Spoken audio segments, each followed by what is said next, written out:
Hello viewers, in this video I am going to share with you a special soft food recipe that you can try for your bird.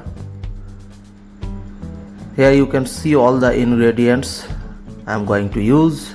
Boiled soft food of corn and wheat. These are water spinach stem, spike gourd, pointed gourd, all I grated them, apple,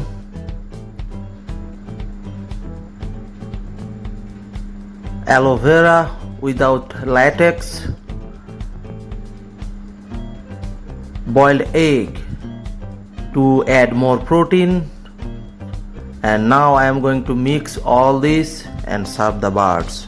A viewer, like my video and subscribe my channel now.